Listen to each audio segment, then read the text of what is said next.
Bonjour à tous, donc avec les combats mémorables, les combats à voir de MMA pour l'année 1994. J'ai déjà commencé à faire ça avec l'année 93 dans une vidéo précédente que je vous invite à aller voir.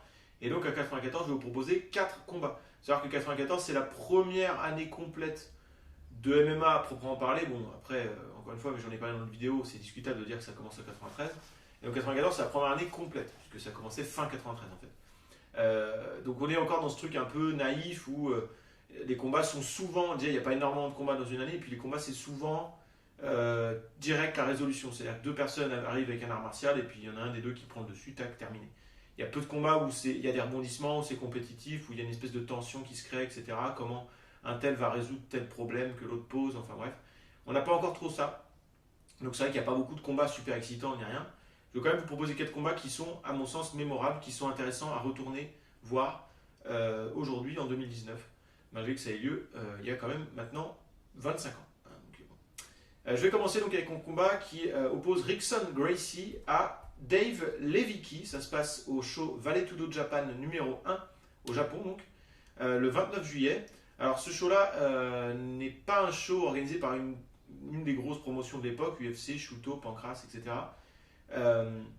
C'est un show qui a été organisé par Satoru Sayama, qui était le fondateur de Shooto, mais qui a fait ça justement en dehors de son organisation Shooto, qui était un petit peu confidentielle. En se servant de sa renommée, Satoru Sayama, c'est un catcheur japonais très connu, qui incarnait le Tiger Mask au début des années 80, à la New Japan Pro Wrestling notamment. Et donc il a servi de sa notoriété pour organiser ce tournoi, dans lequel figure une légende déjà du sport, à l'époque, Rickson Gracie. Quand je dis une légende, c'est que Rickson Gracie était considéré comme le meilleur combattant de la famille Gracie à ce moment-là, donc meilleur que Royce Gracie qui dominait à l'UFC.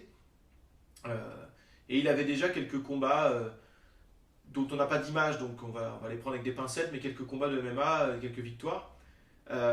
Il faut savoir que Rickson Gracie n'a pas été choisi pour combattre à l'UFC et que c'est Royce qui a été choisi parce que Royce Gracie est beaucoup plus fluet et plus uniquement sur le jiu-jitsu, alors que Rickson utilise beaucoup de frappes. Et donc ils se sont dit, Royce Gracie va plus mettre en valeur l'art du jiu-jitsu, alors que si on met Rickson va devenir une star, ça c'est sûr, il va dominer, mais ça va moins mettre en valeur le jiu-jitsu en soi. Donc ils ont mis Royce Gracie à l'UFC, mais il faut savoir qu'il est très probable que si Rickson Gracie avait été à l'UFC, il aurait fait au moins aussi bien, voire mieux, et qu'il est très probable aussi que Rickson Gracie était le meilleur combattant au monde à ce moment-là.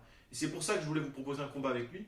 On n'a aucun combat vraiment compétitif excitant avec Rickson Gracie à l'époque, mais de la même manière que j'ai mis Royce Gracie contre Ken Shamrock en 93, je vous propose Rickson Gracie contre Dave Levicki. C'est la demi-finale du tournoi donc de Vale Tudo Japan 94. Dave Levicki, c'est pas un mec très connu, c'est quelqu'un qui fait quand même un bon 20 cm de plus et facilement, je pense, 30 kg de plus que Rickson Gracie. Et c'est ça qui est intéressant, c'est que c'est un peu un David contre Goliath si on prend les gabarits, mais dans l'attitude, dans l'aura qui est dégagée, dans la façon de combattre, on a l'impression que Goliath c'est Rickson Gracie et David, donc le plus, celui qui est mal barré, c'est Dave Levicki. Et c'est exactement ce qui va se passer. Donc c'est la tornade Rickson Gracie qui s'abat sur Dave Levicki, c'est super intéressant à regarder. Après ça dure quand même 2 minutes, il se passe 2-3 trucs, il y a notamment un moment où il tombe à l'extérieur du ring. Rickson Gracie tombe quand même dos sur le plancher avec l'autre sur lui quand même, on s'est dit il aurait pu se faire mal, et non. Mais ce qui est impressionnant, c'est comment il arrive à le mettre au sol assez facilement, comment au sol il arrive à le manipuler dans tous les sens, et surtout, il le bat avec des frappes. Et ça, c'est fou, parce qu'on se dit, il va le dominer avec la technique du jiu-jitsu, et en fait, il se sert du jiu-jitsu pour contrôler le corps de son adversaire et frapper, et on sent la violence en fait qu'il a, que Royce Gracie n'a pas. C'est ça qu'il a en plus, Rickson Gracie, pardon. Il a ce truc où il peut aussi faire mal avec des frappes, ce que Royce fait très peu. D'ailleurs, Rickson combat avec des gants de MMA traditionnels qu'on a encore aujourd'hui. Enfin, je crois que tout le monde combattait avec ces gants-là dans ce show-là, mais ça lui permet de frapper plus fort aussi au sol sans se casser la main. Voilà. Bon, moi je pense que c'est le combat qui est surtout intéressant pour voir Rickson, qui est probablement le meilleur combattant au monde à ce moment-là, avec son aura comme ça de quelqu'un de peu spécial. Je vous invite même à aller voir les 3 combats qu'il a fait dans cette soirée-là, puisqu'il gagne évidemment le tournoi et il continuera à gagner tous ses matchs en fait en carrière.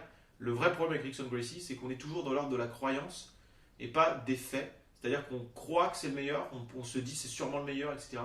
Mais on n'a jamais eu la démonstration parce qu'il n'a jamais été se confronter au meilleur des meilleurs, malheureusement. Et donc, voilà, on est obligé un peu de se dire, voilà, de tout ce qu'on entend, de tout ça, on se dit qu'il il est vraiment le meilleur, mais finalement, si on ne le prouve pas, on n'est pas. Voilà, c'est un peu le but du sport, quoi. C'est à se tester aussi. C'est pas de juste rester et de dire ouais, je suis sûrement le meilleur, mais j'ai pas besoin de le prouver.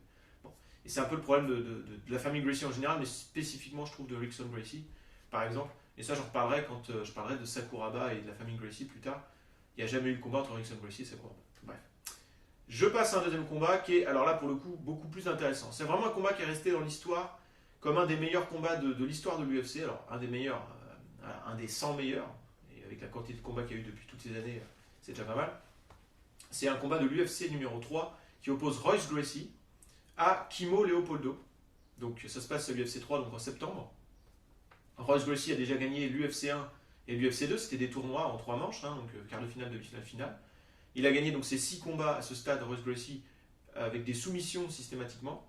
Et donc il arrive à l'UFC 3 pour affronter Kimo, qui va peut-être pouvoir poser problème à Royce Gracie, on pouvait se dire avant le combat, parce que comme Levicki avec Rickson Gracie, il est beaucoup plus imposant physiquement, il fait facilement 30 kg de plus que Royce là aussi, il fait très athlétique, il a fait un peu de lutte et beaucoup de football américain, donc c'est un athlète quand même, et on se dit que peut-être il va pouvoir rester debout, et s'il met un coup de poing, ça risque de faire très mal. Donc il y a une problématique qui, voilà, il y a quelque chose, il y a un suspense, pour une fois on va dire, on se dit, est-ce que Royce Gracie va pouvoir faire ce qu'il fait d'habitude? D'autant qu'en plus les adversaires commencent à le connaître, ils se disent, attends, il faut rester debout, machin.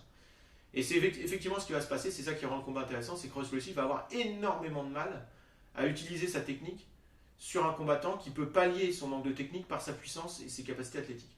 Et donc on a ce rapport entre la technique et la science du combat de Royce Gracie et la force brute, les capacités athlétiques de Kimo Leopoldo, de la même manière qu'on aura ça des années plus tard dans un combat que j'adore entre Bob Sapp et Antonio Rodrigo Nogueira, ça je vous en parlerai. On a ce truc-là où, en fait, à quel point la technique peut dominer quand il y a un déficit de puissance. Alors, Royce Gracie va insister, évidemment, il va finir par aller au sol en tirant l'adversaire dans sa garde, donc on appelle ça pull guard, hein, en jiu-jitsu notamment. C'est-à-dire qu'il va au sol en emmenant l'autre au sol avec lui, et en étant sur le dos, sachant que sur le dos, c'est une position depuis laquelle il peut faire des soumissions, sauf qu'il ne va pas réussir à placer ses soumissions parce que Kimo est très puissant et qu'il bouge et qu'il a compris 2-3 petites bases, on va dire, de jiu-jitsu, sûrement en regardant les combats, il a des bons réflexes. On voit même à un moment donné Royce Gracie tirer les cheveux, c'était autorisé à l'époque, de Kimo pour éviter de se prendre trop de coups dans la tête, etc. Parce que Kimo essayait quand même de faire mal en ground and pound, hein, le fait de frapper quand on est au sol. Et puis finalement, avec la fatigue cumulée de Kimo, parce que bon, même si c'est un athlète, à un moment donné, il se fatigue quand même assez vite, après pas mal de minutes de combat, Royce Gracie arrive à placer un armbar et gagner, mais au prix d'énormément d'efforts, ce qui fait que Royce Gracie ne va pas continuer le tournoi de la soirée. Donc c'est une victoire pour lui, une fois de plus, mais une victoire tellement difficile à obtenir qu'il ne continuera pas, il ne gagnera pas donc l'UFC 3, il ne fera pas la passe de 3. Il gagnera un autre tournoi, mais voilà. Donc c'est un combat qui est super fun à regarder, c'est pour la première fois on a un combat où il y a une vraie tension, où il y a une espèce de bras de fer qui s'installe, qui va craquer en premier? Est-ce que les coups qu'envoie Kimo vont finir par avoir raison de Royce Gracie? Ou est-ce que la technique de Royce Gracie va finir par avoir raison de Kimo? Bon, ça craque du côté de Kimo, mais pour la première fois, on voit les limites possibles, potentielles, du jiu-jitsu des Gracie. Voilà, donc c'est un combat qui est un peu culte, celui-ci. Je crois que n'importe qui ferait cette liste des combats à voir pour 94 mettrait ce combat-là. Tout le monde, 100% des gens mettraient ce combat, c'est sûr. Donc celui-là, il est à voir absolument. Je continue avec le troisième combat. On retrouve Royce Gracie, on a l'UFC 4, donc juste après, donc en décembre. Royce Gracie contre Dan Severn, c'est la finale du tournoi de l'UFC 4, donc on a encore ce système de tournoi. Royce Gracie, qui n'a pas pu gagner le tournoi de l'UFC 3, à mon avis, a dû rentrer dans l'UFC 4 en disant celui-là, il faut que je le gagne. Et il se retrouve en finale contre un nouveau venu, Dan Severn, qui, et c'est intéressant par rapport au combat contre Kimo, là dont je viens de parler, semble avoir poser la même problématique que Kimo, à savoir qu'il est beaucoup plus imposant, il est plus lourd que Royce Gracie, d'un bon 20 kg facile. Mais surtout, il a un très bon niveau de lutte freestyle. Et il a été classé très haut dans les meilleurs lutteurs aux États-Unis. Il n'a pas fait les Jeux Olympiques, mais il aurait pu presque. Hein. Il ne devait pas être bien loin. Avec quelques compétences en plus dans d'autres arts martiaux, comme le sambo un petit peu.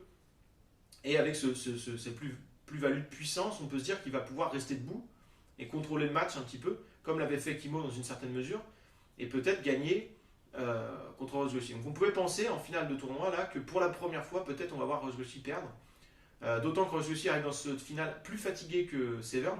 Severn a mis 2 minutes 35 temps cumulé pour éliminer son adversaire de quart et de la demi, donc le cumul des deux combats, en soumission les deux fois, alors que Royce Gracie a mis 9 minutes 20. Parce que ses adversaires, avec Royce Gracie, commencent à comprendre qu'il ne faut pas aller au sol et essayent de retarder au maximum, voire d'éviter ce moment fatal que serait le fait d'aller au sol avec Royce Gracie. Bref, alors, je dirais on pouvait s'attendre à ce que Severn décide de rester debout face à une ceinture noire de Jiu-Jitsu, ça semble être le meilleur choix. Et pourtant non, il va le prendre, il va le mettre au sol, sur le dos, coincé contre la cage, et on va rester dans cette position très longtemps. C'est un combat qui est long, qui peut avoir un côté ennuyeux, on va se le dire, parce qu'il ne se passe pas grand-chose, et à l'époque il n'y a pas de round, il n'y a pas de restart, quand il ne se passe rien, l'arbitre laisse, enfin voilà. Et au sol, on voit que Dan Severn essaye de mettre des coups, mais en fait, il n'a pas l'air de réaliser que le Jiu-Jitsu, c'est pas seulement la partie soumission, c'est beaucoup, surtout, d'ailleurs, la partie contrôle du corps de l'adversaire. Et donc en fait, il n'arrive pas à faire mal, il n'arrive pas à faire quoi que ce soit. Je pense qu'il se fatigue, il se frustre, et il se fatigue et il se frustre au point où à un moment donné, Royce Gracie place un triangle avec ses jambes, de nulle part, et le bat en soumission par étranglement, donc, et remporte ce tournoi UFC 4, ce qui constitue d'ailleurs la dernière victoire de Royce Gracie de sa carrière à l'UFC. Il aura des victoires dans d'autres organisations, et puisqu'après ça, à l'UFC, il fera un combat contre Ken Shamrock à l'UFC 5 qui se soldera par un match nul après 36 minutes de rien. C'est pas un combat à voir, mais c'est intéressant de savoir qu'il a eu lieu. Et après ça, il reviendra dans les années 2000 affronter Matt Hughes dans un combat qui n'a pas grande valeur de toute façon. Mais bref. Voilà. Mais disons que ce qui est intéressant, même si c'est un peu bloqué comme situation dans ce combat, c'est de voir comment Royce Gracie est patient aussi. Et c'est ça aussi, contrôler l'adversaire et être patient et attendre le bon moment pour placer une attaque et mettre l'attention du gars sur un endroit ou faire croire qu'on est inoffensif et puis finalement le prendre par surprise, etc. C'est aussi des choses que les Gracie avaient dans leur arsenal qui constituaient l'avance, comme Rickson, ils avaient une avance en fait sur le reste du MMA, ils avaient une avance de plusieurs années. Et là, Royce Gracie vient d'utiliser une munition qu'il n'a peut-être pas utilisée tellement jusque-là, c'est la patience et le fait de faire croire à l'autre qu'il est en difficulté alors qu'il n'était peut-être pas, ce genre de choses. Voilà. En tout cas, c'est une défaite qui doit être frustrante pour Dan Severn, parce que s'il avait gagné là, il aurait tout de suite atteint un statut de star, qu'il obtiendra plus ou moins plus tard, mais voilà, Royce Gracie confirme une fois de plus. Je dis que c'est la dernière victoire de Royce Gracie, c'est plus ou moins le sommet de sa carrière, à mon avis. On va dire qu'après l'UFC 4, 3 victoires en tournoi, plus une victoire contre Kimo, on va dire qu'il a écrasé la compétition, il est de façon claire le meilleur combattant au monde à ce moment-là, enfin en tout cas dans ce qui a été prouvé, parce qu'il y a cette histoire de Rickson Gracie, mais voilà, il est le numéro 1 mondial sportivement. Après, est-ce que c'est le meilleur? On peut jamais trop être sûr, enfin voilà. Et il a surtout accompli ce que la famille Gracie voulait que Royce accomplisse, c'est-à-dire mettre en valeur le jiu-jitsu brésilien comme jamais. Vraiment, voilà, en gagnant 3 tournois, en étant comme ça dominant, en gagnant tous ses matchs par soumission et avec des soumissions différentes, etc., il a vraiment mis en valeur l'art martial. Et quelque part, il aurait pu se retirer à ce moment-là, ce qu'il va plus ou moins faire, puisqu'il va faire qu'un seul combat ensuite. Et voilà, ils avaient fait ce qu'ils avaient à faire. Voilà, je rappelle que l'UFC avait été créé par la famille Gracie pour ça à la base. Et puis enfin, dernier combat donc des 4 que je vous propose de 94, combat entre Masakatsu Funaki et Ken Shamrock à la Pancrase Hybrid Wrestling, donc au Japon. Ça compte pour le deuxième tour du tournoi visant à élire le premier King of Pancrase. Donc le King of Pancrase, c'est le champion, toute catégorie de poids. Il n'y a pas de catégorie de poids de toute façon là-bas. Et en fait, ça oppose les deux favoris du tournoi. Masakatsu Funaki, c'est la star de l'organisation, c'est l'un des deux fondateurs et celui qui a cumulé les victoires les plus nettes et voilà, qui semble être le meilleur combattant de l'organisation à ce moment-là, même s'il n'est pas champion, mais on va dire tacitement, tout le monde considère que c'est lui le numéro 1. Il est à 8 victoires, 2 défaites à ce stade, dont une victoire 4 mois plus tôt contre Ken Shamrock. Et Ken Shamrock, si on cumule ce qu'il a fait à l'UFC et à Pancrase, donc l'autre favori du tournoi, il est à 13 victoires et 3 défaites. Dans les 3 défaites, il y en a une contre Masakatsu, dont je viens de parler, et celle contre Royce Gracie à l'UFC 1. Voilà, donc, il faisait beaucoup de combats à l'époque, vous remarquez déjà. Mais voilà, c'est la demi-finale, ça aurait été bien que ce soit la finale, parce que clairement, c'était le vainqueur de ce match-là qui allait gagner le tournoi, je pense. Et c'est un combat qui est assez indécis en plus. Avant le combat, on pouvait se dire bon, Masakatsu a gagné la dernière fois, mais c'est serré entre les deux. Les progrès que les combattants font à l'époque sont vraiment très très impressionnants. Enfin, on avance à pas de géant à l'époque puisqu'on part de rien. Donc, une fois qu'on a compris 2-3 trucs, on progresse énormément. Enfin, j'en ai déjà parlé pour la vidéo de 93. Donc ce combat, bon, il n'est pas extraordinaire à voir. Ce qui est intéressant à Pancras, c'est que comme on n'a pas le droit de frapper point fermé, c'est difficile de mettre des KO et de faire des dégâts avec la main ouverte. Il faudra attendre Bas Rutten en fait pour que ça se passe vraiment. Et du coup, c'est beaucoup plus du grappling. Et des fois, il laisse un peu de latitude à l'adversaire, un petit peu pour qu'il puisse faire un truc, etc. Mais la partie amenée au sol est très importante. Et là, Ken Shamrock en fait va gagner ce combat en dominant d'un point de vue lutte, en dominant les amenés au sol et les transitions et en étant toujours sur le dessus. Il est toujours au-dessus.